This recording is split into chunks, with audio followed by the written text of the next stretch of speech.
to the Dawgs Podcast with your hosts, Blake Reneker, Justin Charles, and Josh All.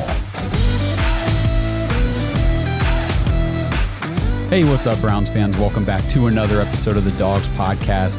Josh, all alone with you today, and I just want to say happy NFL Draft Eve. We have almost made it to the NFL Draft finally. I feel like this draft season has been so long and so wild and crazy and intense because the Browns have the number 2 pick in a very ambiguous draft class where there's no set order of the quarterbacks. There's no top 2, 3, 4 guys that teams are pining over at that position anyway. And it's, there's a lack of these blue chip players at the top of the draft, but it's also a draft that we've talked about and the analysts have said is chock full of good NFL starting caliber players. Maybe not the super high end, elite level, all pro type players, but you're going to come out of this draft with some good starters in the NFL. So, of course, with the NFL draft being just about 24 hours away, a little more than that as I'm recording this,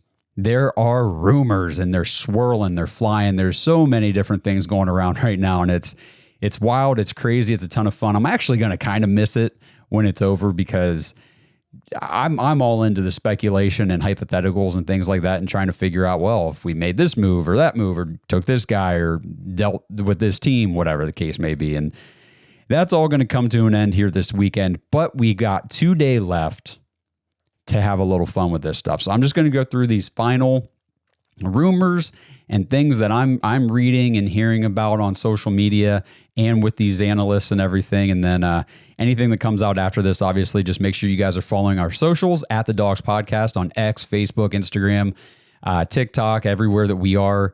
Make sure you follow us because we will be posting all the updates after this show has been recorded because I'm guaranteed there's going to be more rumors and stuff coming out as the day goes on into tomorrow. So before I do that, just make sure you guys like the video on YouTube, subscribe to the channel, tap the notification bell. We will be live tomorrow night, 7:30 p.m. Eastern on YouTube, X, and Facebook, giving you full coverage of the first round of the NFL draft. We're going to kick things off maybe with the Browns at pick 2 and see where the night takes us. It could be, I was talking to Blake and Justin this morning in our group chat, and I said, with all these rumors and things going around, tomorrow could be wild, or it could be really boring if nothing happens, if no trades get made, if every team just kind of sticks and picks and we just go through the round. And that's pretty much the end of the night. We'll see what happens, but there is a chance things get real crazy tomorrow night, and we'll go through these rumors. But please join us, jump in the live chat, chat it up with us. We love seeing everybody in there and talking to you guys. We'll get your feedback on the show. We'll bring some of your comments onto the live stream, and we'll just break it all down. We'll be talking Browns and all these prospects and all the outcomes tomorrow night, starting at 7:30 p.m. Eastern on YouTube, X, and Facebook. And one last thing, I just got to mention, make sure you guys go to jointhedawgs.com if you want to get into our dog pack community ahead of the NFL draft.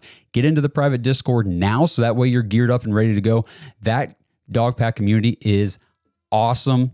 Great group of diehard Browns fans, and they are going to be very active tomorrow night during the draft. So if you want the full Browns fan experience, head to jointhedawgs.com, sign up for the Patreon page. It's just $5 a month. Get in now, get connected to the private Discord before tomorrow night, and then jump in the live chat with everybody during our stream. It's going to be a ton of fun. Okay, so I kind of had trouble, honestly, organizing these rumors and figuring out which order I wanted to go in. So I think I'm just going to kick things off and say, yesterday, Tuesday, Adam Schefter reported that the Browns and the Giants are fielding trade calls for picks 2 and 3.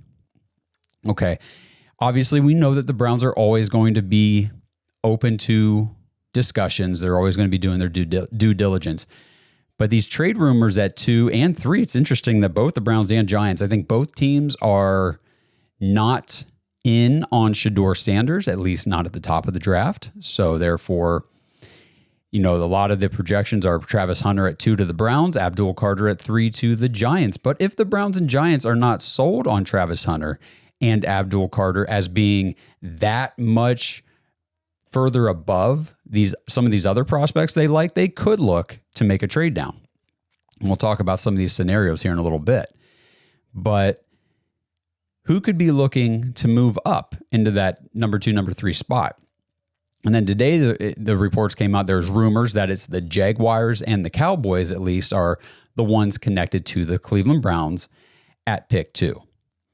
And we will talk about the Jaguars here in a minute. But on Monday this week, Bruce Drennan from Big Play tripled down on his Dak Prescott to the Browns rumors. Remember, he was the one made a big, social media push maybe a month ago, maybe it was, about that Dak Prescott to the Browns. There was a trade in the works that both teams came out after that in the afternoon that day, I think it was, and said, no, we're not doing that. We're not in trade talks for Dak Prescott, anything like that. And then a couple weeks later, maybe it was the next week, I can't remember now, but Drennan doubled down on that and said, no, I'm still hearing this. I still support what I said. And then on Monday this week, he again tripled down on these rumors. He posted that on January 15th, Matthew Schmidt from Sports Illustrated wrote a story with the headline, Browns and Cowboys connected to wild Dak Prescott trade scenario. Now, before you guys jump all over the Browns can't afford Dak narrative and all that kind of stuff, remember Jack Duffin from the OBR did all the work and the research and laid it all out. He actually wrote an article shortly after Schmidt wrote this article back in January, breaking down and explaining how the Browns actually could realistically afford Dak Prescott. Now, he talked about how the Browns would have to restructure Dak's contract to make it work. Dak would have to be on board with all of that stuff. I mean, it's not going to change the amount of money he gets. It would just change the way he gets it and the timing, I believe, that he gets his money. But it could work. Now, Jack admitted a lot in that article. This is not likely. I'm not projecting this to happen, but based on the rumors, people are going to ask the question and make the narrative that they can't afford him. Actually, they can. If this, were to come true, the Browns could realistically afford Dak Prescott. Interesting, because we had the triple down then on Monday. And then Tuesday, the news comes out that Jerry Jones said he's working on 2 pretty substantive trades that could happen before or after the NFL draft. And then other people were throwing some gasoline on that fire with the reminder that last week Andrew Berry said the Browns could use their number 2 pick to select a player, trade down for more picks, or trade for a veteran. Now, what kind of veteran are you trading for with the second pick? You would think it would be a quarterback, which is interesting. You got both the Jaguars and Cowboys connected to the Browns at 2, and they both have quarterbacks that they paid a lot of money to that maybe they're having a little buyer's remorse after a couple down seasons. It's also interesting to think about Jacksonville with Trevor Lawrence because they paid him last offseason, but then they have since then fired their general manager and fired their head coach. It's a whole new regime in Jacksonville. They have made a ton of changes on their offense. They've gotten rid of most of their, skill players. It sounds like Travis Etienne, their top running back they took in the first round a few years ago, could be on the trade block during the draft this weekend.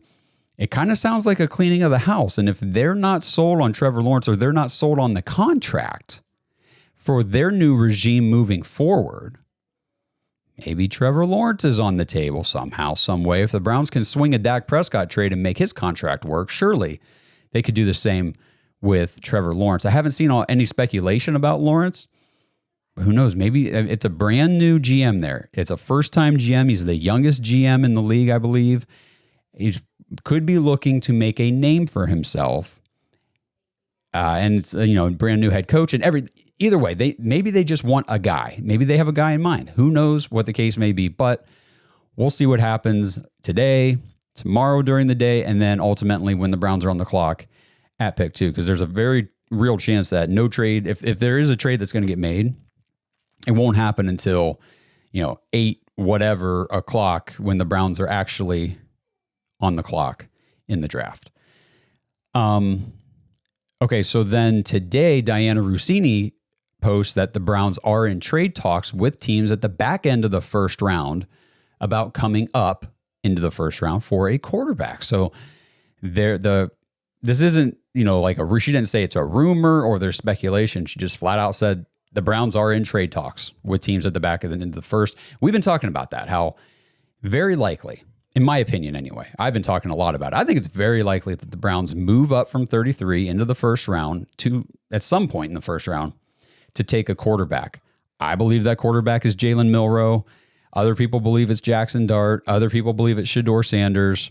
Either way, I believe, you believe, I think we all believe it would be for a quarterback.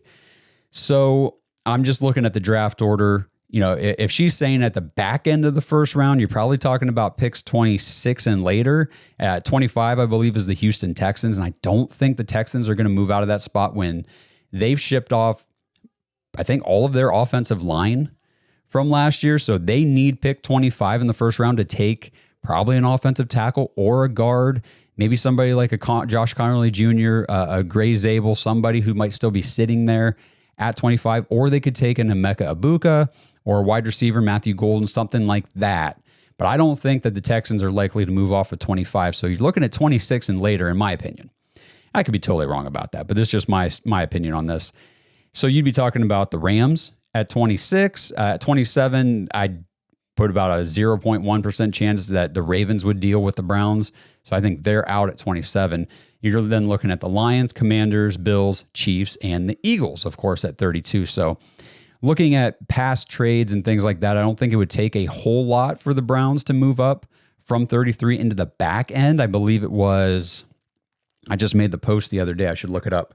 The 33rd pick, which the Browns have, has been traded in the last 3 drafts.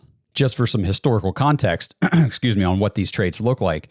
Last year in 2024, the Carolina Panthers moved from 33 up to 32. So just one spot into the very end of round 3 to take Xavier Legette, the wide receiver from South Carolina. They traded up with the Buffalo Bills, basically just swapped positions.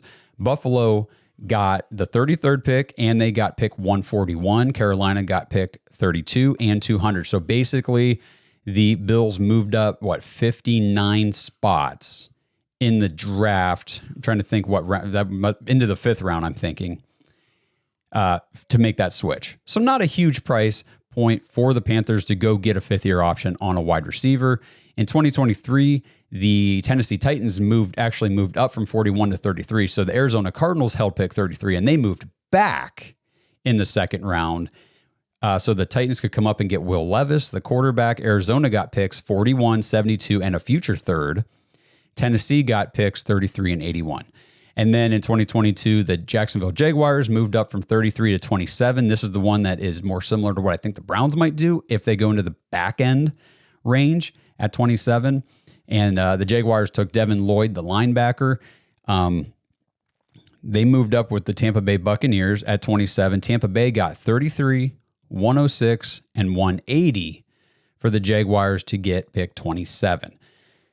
So comparatively for what the Browns have this year, you could be looking at pick 33, 94, and 179 maybe to get up into that late 20s or the 25, 26 on to 32 range in the first round. So again, if they did something similar to that move in 2022, I would think it would be 33, the 2nd pick in the 3rd round that the Browns have, the late pick, it would be 94, and maybe that 1st pick in the 6th round, 179, to get up to 26 with the Rams or whoever to get their quarterback. So that's just another rumor that's going around, or I guess report in this case. If we want to talk about some scenarios that we kind of like, we were kind of going back and forth in our group chat this morning, just having fun again here in the silly season right before the NFL draft. But say the Browns did trade with the Jacksonville Jaguars, and I saw Jared Muller, and he made an article this morning talking about this. He had a conversation with JP Acosta, who is a Jaguars fan, and they agreed on a trade that would be, I don't want to say likely, a trade that would be feasible if it were to come to fruition. And it was the Jaguars move up to pick 2, ultimately probably to get Travis Hunter. And we would get picks 5, 36, and Jacksonville's 2026 first round pick. Now, for us, we feel like that's a haul. If the Browns were able to get a future first, still pick in the top 5 of the draft, and get another early second round pick, you almost have to do it, I think. Because, and I said, this is what I would do. If that were the case and that were the offer on the table, I would take it. And then I would hope that nobody moves up with the Patriots at 4, because I know Chicago really wants this guy. But I at 5 would take Ashton Jeanty, the running back out of Boise State. This episode is sponsored by Manly Bands. Guys, is your wedding band old, outdated, or just not the same taste you had when you were younger? Or hey, maybe you're about to get married, but you don't want to deal with the salespeople at the jewelry stores. Manly Bands has the best wedding bands made specifically for men. They have the classic timeless gold and white gold styles, but they also have rings made from platinum, black zirconium, tungsten, titanium, even materials like meteorite and dinosaur bone. Yes, your wedding ring could be made from a dinosaur fossil. That is a real thing. They also have different ring collections, like their Jack Daniels rings made from actual Jack Daniels whiskey barrels.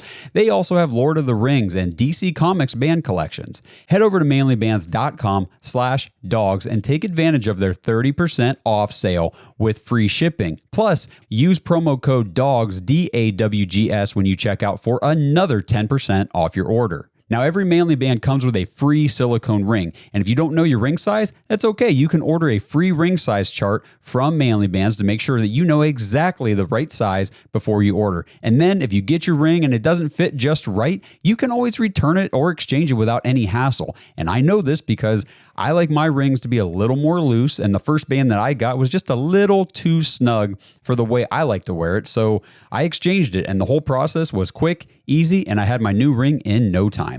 And now Manly Bands is even accessorizing men beyond just your wedding rings with their chain necklaces and chain bracelets made for men by men. And if you need groomsmen gifts or anything else, Manly Bands has you covered with their barware, whiskey glasses, flasks. They even have customized coasters and flight trays. So skip the jewelry stores, avoid the salespeople, and get a wedding band that was designed for you.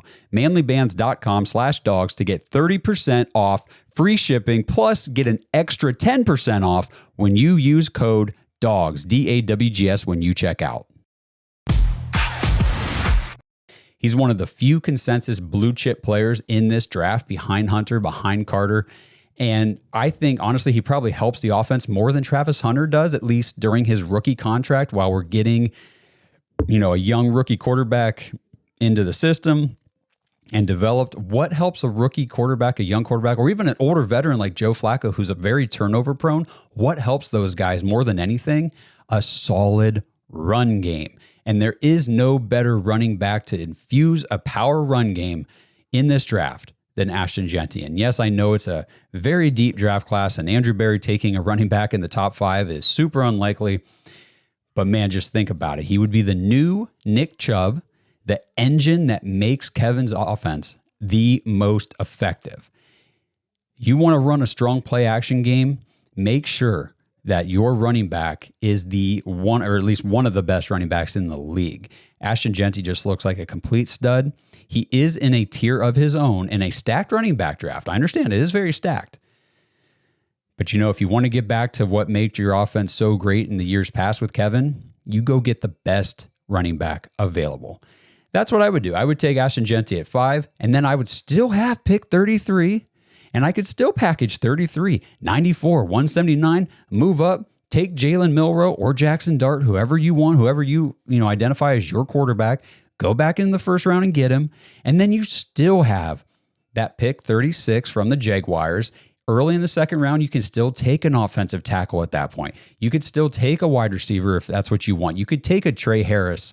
I would take Trey Harris or one of the kids from Iowa State. I would take Jaden Higgins or Jalen Noel. I think those 3 guys are going to be studs in the NFL. So in this scenario, yes, we would miss out on pick 2, but the trade back, this type of idea doesn't hurt me that much because you're getting the best. Some people have him as the best player in the draft in Ashton Jeanty. Now your backfield is awesome. You still get your quarterback that you want, and you still get a top-end wide receiver out of this draft class. I think and not only that, you still got your early pick in the 3rd round at 67 to take a safety or an edge rusher or a defensive tackle or whatever you prioritize at that point. That kind of move makes a lot of sense to me. Not getting a future first would hurt if that were the deal. Now, like I said, I feel like this is an overpay for the Jaguars to come up for a player who's not a quarterback. If it were for a quarterback, you can put probably whatever price tag you want on that pick too. But for not a quarterback, I don't know how likely it is to get, a top 5 pick still, a top 5 pick in the second round, and a first round pick next year. Maybe you get a second round pick next year. I don't know what the case might be. We'll see if any offers, I'm sure offers are getting floated out there and made. We'll see what offers end up getting disclosed to the public and what we actually find out. But there's so many things that go on behind the scenes that we don't know about. We don't ever hear about. These GMs are in conversations. They're pitching little trade offers here and there, and they're saying, I'm not really interested in this or that or the other. And that's kind of where a lot of these rumors, I think, come from. And then obviously we as fans and social media experts just go nuts with the speculation and hypotheticals. And then when nothing comes true, people are like, well, you guys are idiots for even thinking that was true. The rumor probably did have some truth to it. It just, nothing came to fruition between the teams. Anyway, I'll get off my little soapbox about that. Now, earlier today also, Jack Duffin proposed, this one I thought was kind of fun. He proposed that the Browns trade pick 2 and Greg Newsome to the Dallas Cowboys. Remember, we got Jacksonville and Dallas connected to the Browns here, allegedly. So you trade pick 2 and Greg Newsome to Dallas, and in return you get pick 12 and Micah Parsons. Now, before we freak out and say, that would never happen, he gave some reasoning. Jack says, Jerry Jones hates extending and paying high salaries to players. So therefore, he can move up to 2. He could get his pick of Travis Hunter, Abdul Carter, whichever one he wants. He gets them on a rookie deal. And you let the Browns figure out all the financials for the next contract with Micah Parsons. Now, Jack also, in his post, said, guys, I don't think it's likely. But it's still fun to think about. Parsons and Myles Garrett on the same defensive line there. Plus, we still get pick 12 where you can get a good offensive tackle. Maybe you get Kelvin Banks Jr. Maybe you take Tedero McMillan at wide receiver. I don't think Ashton Jeanty would ever get past number 10 at the Chicago Bears. So, in my opinion, Ashton Jeanty is a locked-in top 10 pick. And that's only if he gets to 10 and Chicago doesn't trade way up to get him, because everything I'm hearing is that Chicago, they want him. Like their target is Ashton Jeanty. The sights are locked in and they're going to do what it takes to come away with him. Okay, a few more rumors here and then we're going to take a journey through mock draft database. But before we get to that point, there were rumors over the weekend and then there were some, counter posts saying, this isn't really true. But I mean, there were some, not just one, but there was like 2 or 3 legitimate outlets saying, this rumor's got some legs to it, that the Philadelphia Eagles were interested in moving up to number 4 with the New England Patriots if Abdul Carter didn't go 1, 2, or 3.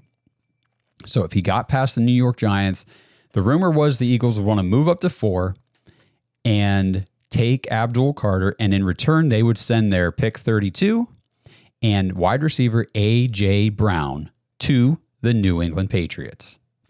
So I said, and I posted on social media, and if you guys were out there and you responded to it and answered it, I appreciate all of your interactions and feedback. Even if we don't comment back to you guys, we read all the comments, and we get a lot of good ideas and content for the show, honestly, from social media and the stuff you guys say. So never stop engaging with us. We appreciate everything. But I posted, if the Eagles want Abdul Carter that bad, well, Howie Roseman, the GM over there in Philly, and Andrew Berry, they've got a strong relationship. Why not consider a similar move with the Browns if you want Abdul Carter that bad? So I said, to move up to 2, I mean, we're talking the Browns moving from the top of the round to the bottom. So we're talking 2 to 32. That's a huge jump. So if the Eagles kicked in, say, their second round pick, which would be 64 to late second, I'm not quite as interested in that, but maybe they'd be willing to kick in a first or a second rounder next year. I don't know. I don't know what the draft value would say about that, but say they kicked in a good value pick along with 32. Would you be willing to go from 2 all the way to 32 if it meant also getting A.J. Brown. I'll just leave that open-ended question to you guys. Drop it in the comments. So we're talking the Browns get A.J. Brown, pick 32, and then either pick 64 or a future first or second from Philly, which is, they're a great team. Whatever pick you get from them now or in the future is going to be later in whatever round you get. Just that's what it is what it is. They're not going to suck next year, I don't believe. So would you take that deal to move off of 2? A.J. Brown, pick 32, and then either a second rounder this year or a first or second next year. It's an interesting hypothetical. And then, of course, one final rumor before we kind of wrap things up, going through the database here. NFL Draft Eve would not be complete without now more rumors that the Browns are still in play for a Kirk Cousins deal over the weekend. By the reports, it is now down to the Pittsburgh Steelers, the Cleveland Browns, and actually a return to the Minnesota Vikings as the most likely outcomes for Cousins. I forget the numbers exactly. I think off the top of my head, the report said the Vikings are asking the trading team to take, I think it was like $20 million of Kirk Cousins' 37.5 million guaranteed. I think he's got 37.5 million guaranteed money left. And they want the trading team to take 20 million of that guaranteed off of the Falcons. So could the Browns do it? Would the Browns do it? What would the draft capital compensation be? I don't know. I don't know if I'm giving a third round pick to take on $20 million, for a 37-year-old quarterback that's going to be here likely a year, depending on who we draft in the first round. I don't know. We'll see. I would really order that. Like, Steelers are probably the favorite right now out of those three to get, in my opinion, to get Kirk Cousins, and then probably the Vikings, honestly, because it just depends on what they believe with J.J. McCarthy. I know they've got full faith in him. Obviously, they took him, top 10 last year, but, it's how much faith do they have in the knee recovery right now? Is he ready to go this year? Or if he's not quite ready to go, now you're talking Kirk Cousins comes into Michael Penix situation 2.0, and if he starts to suck or they're having some down games or whatever, he could easily get benched, mid to late season. And here comes J.J. McCarthy, the, de facto rookie, since he missed all last year, comes in and takes the rest of the season. So I don't know. I would put this one as much less likely for the Browns, the whole Kirk Cousins thing, but we'll see what happens. Draft weekend, it's going to get very interesting. This episode is brought to you by Boden Sports. Browns fans, Boden Sports is your one-stop shop for all your athletic gear. Boden started out perfecting and manufacturing the best balls in the business. Yeah, if that sounded dirty, that's more about your mind than my words. But hey, it's true. Baseballs, softballs, footballs, basketballs, volleyballs, soccer balls, you name it, and Boden has engineered the highest standard sports balls available. And now they offer more than just sports balls. If you got kids playing baseball or softball, Boden has batting gloves and bats to go along with both game balls and training balls. If you're into basketball, Boden makes basketball specifically for indoor or outdoor use. Heck, Boden even has all the equipment you need for pickleball, which is one sport that I hear everyone is playing, and yet I still never have. And I need to fix that soon. But don't miss the backyard games section of Boden's website, where you can order everything you need for this upcoming outdoor season. Pool balls, backyard volleyball nets, croquet, bocce, horseshoes, cornhole, and more. Right now, you can get 10% off your entire order at Boden Sports, BADEN sports.com/dogs, DAWGS, and use promo code DOGS when you check out. That's 10% off all the top quality sporting gear you need this season. BodenSports.com/dogs. Okay, so like I said, to wrap up this episode, to wrap up everything for the podcast heading into the actual NFL draft, I just want to take one last journey here through the mock draft database. I want to look at the projections and just see what players could be available, last minute here around each of the Browns picks and which guys I would consider. I'm just going to mention names. We're not going to dive too far into anybody really. So mock draft database still has Travis Hunter projected at pick 2 for the Browns. And Right now, I still would put that as the absolute most likely outcome tomorrow night in the draft would be the Browns stick and pick at 2. Travis Hunter is the pick. And we just get all excited about having one of the best football players in maybe a generation to come out of college. I mean, what Travis Hunter can do on a football field cannot be sold short. It is very impressive, to say the least. So pick 2, Travis Hunter. I'm not going to spend much more time there. Down to 33, it's very interesting. Mock draft database right at 33 does have Ohio State wide receiver Micah Ibuka at 33. And for the top, 30-some picks, they will put their actual projection. So a team and the number. So Travis Hunter, the projection is Browns at 2. Abdul Carter is projected Giants at 3. I mean, scroll down here. Tedrow McMillan is projected Cowboys at 12. Marion Hampton is projected Broncos at 20.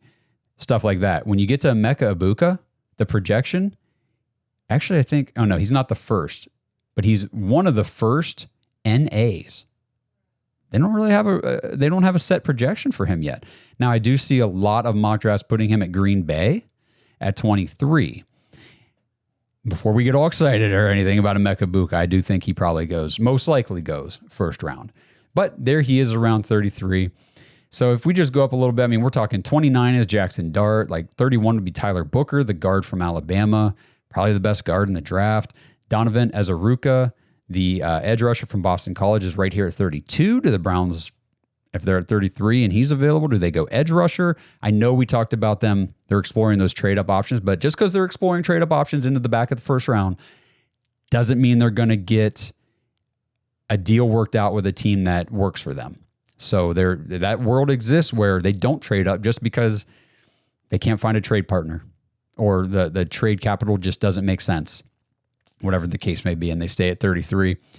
You got at 34 is Maxwell Hairston, the cornerback out of Kentucky, Josh Connerly Jr., tackle out of Oregon, Luther Burden, the wide receiver out of Missouri. I am not high on Luther Burden. I would avoid him personally, but I know people like him. It's just all based on what you listen to, what you watch, and what you see on the field. Trey Amos, cornerback out of Ole Miss. And then there's Donovan Jackson, another guard out of Ohio State.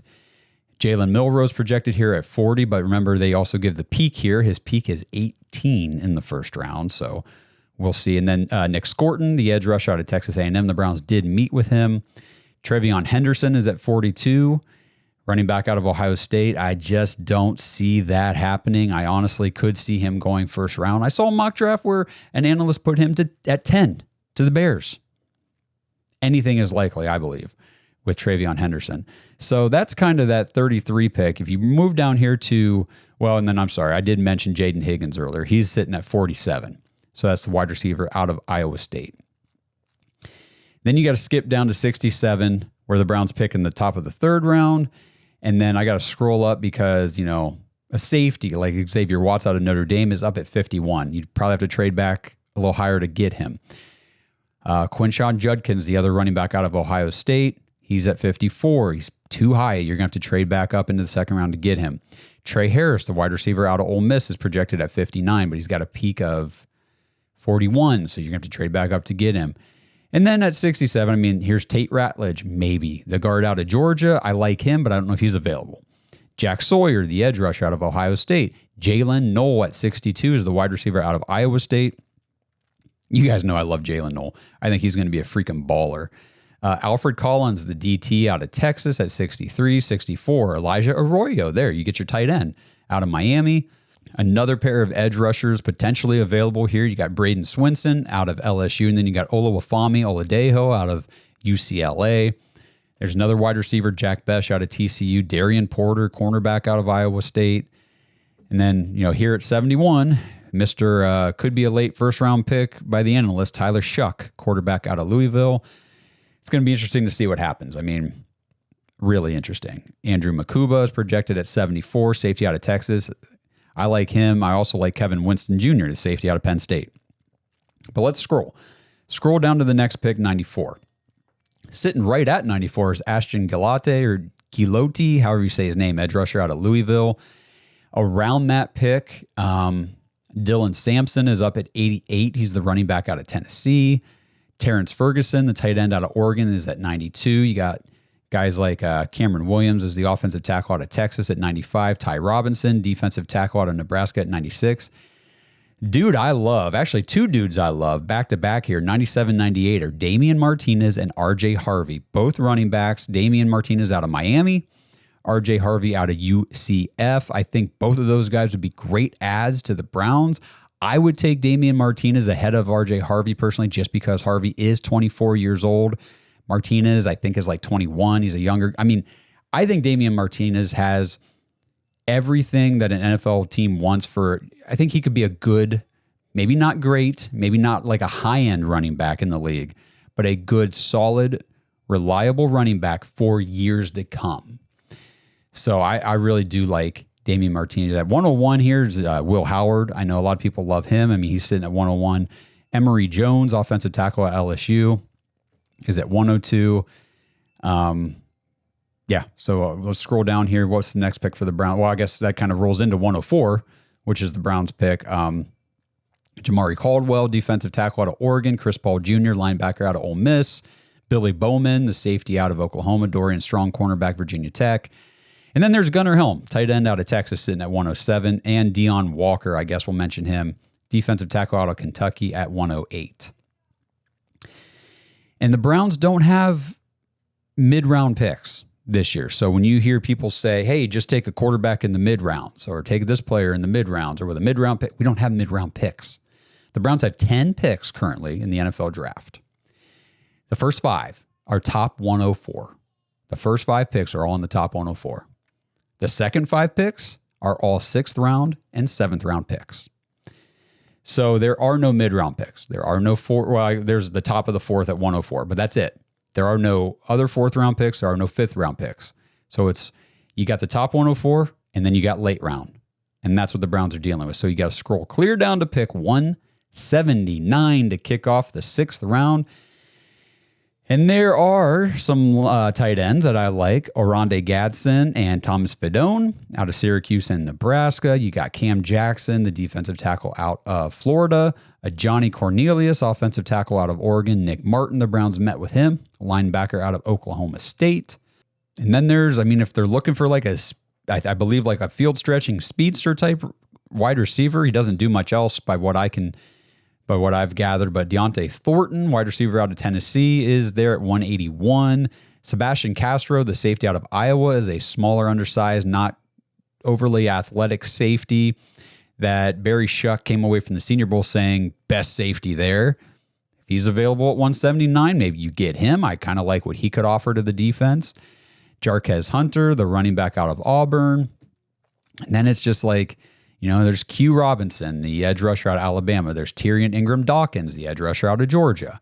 Jake Majors, the center out of Texas. I mean, we're talking 6th round picks here, so none of these guys are really expected to come in and be anything more than depth pieces, special teams guys.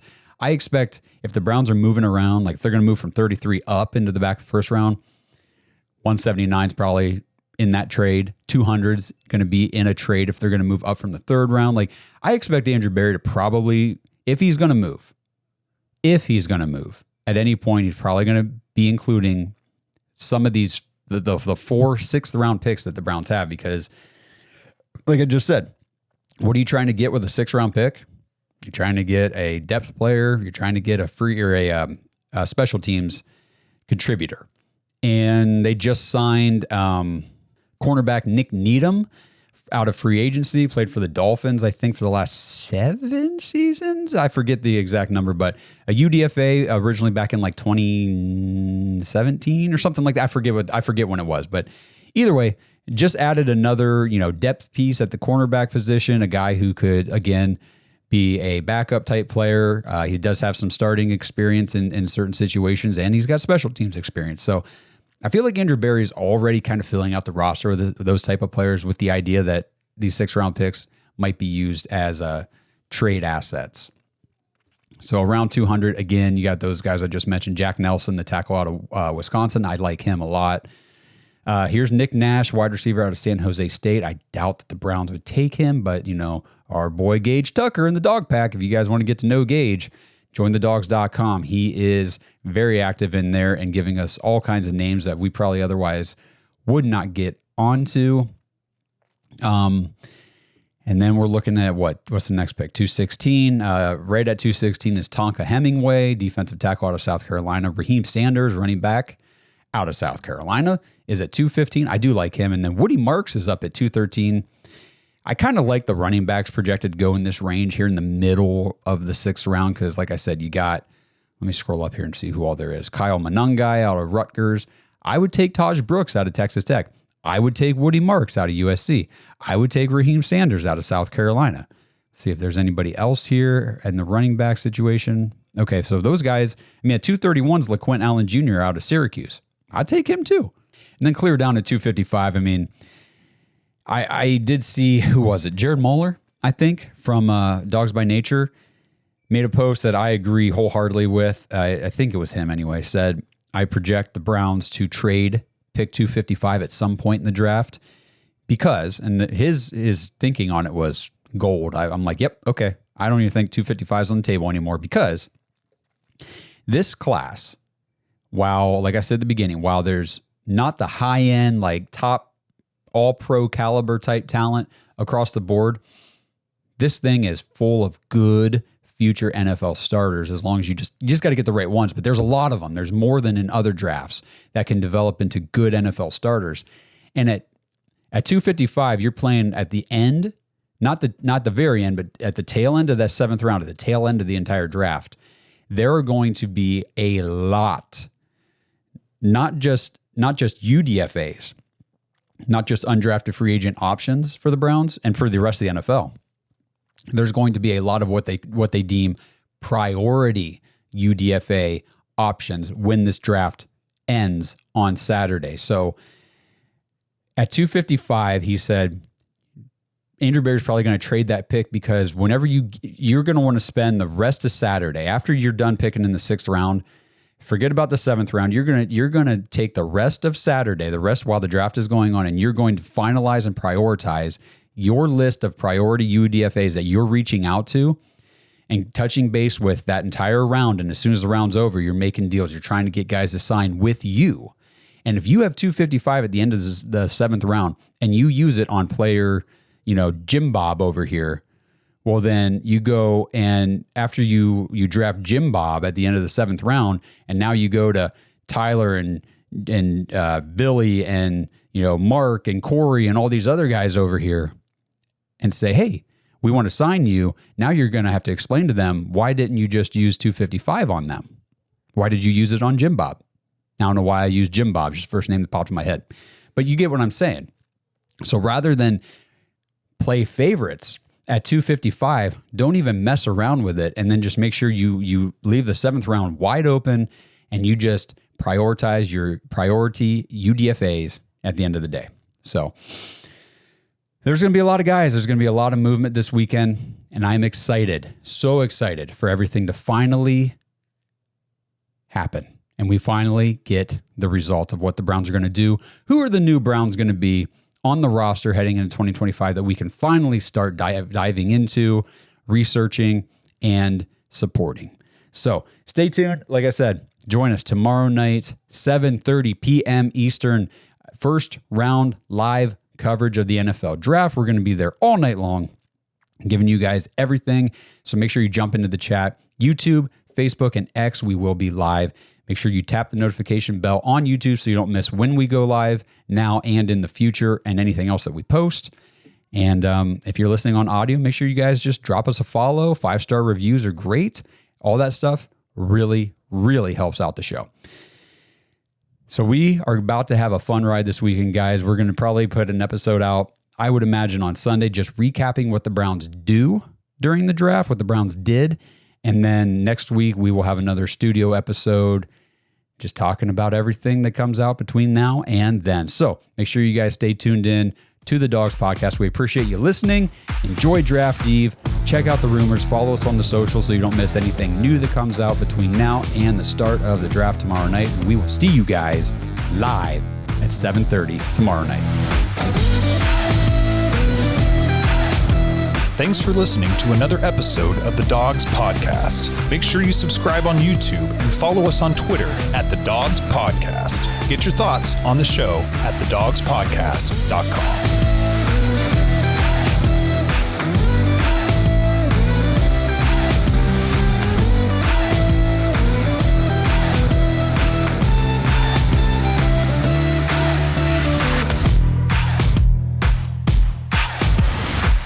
This episode is brought to you by Danger Coffee.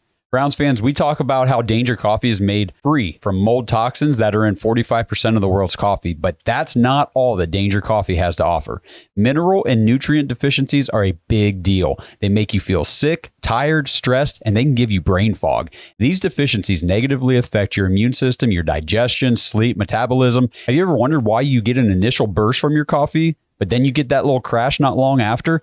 Danger Coffee's patent-pending process remineralizes your body with more than 50 trace minerals and electrolytes, leaving you more energized, engaged, powerful. These micronutrients enter the cells to boost performance. They bind to toxins to provide detoxification support. I know that sounds like a lot, but the bottom line, guys, is minerals matter, and most of us really don't get enough of them on a daily basis. Danger Coffee delivers micronutrients, plus it gives you access to the minerals you already have. Head to dangercoffee.com, use our code DAWGS, DAWGS, for 10% off your order, and that code can be used over and over, so you get 10% off every order you make using code DAWGS. It's time to start every day off with a cup of coffee that gets you going and actually keeps you going. dangercoffee.com, code DAWGS.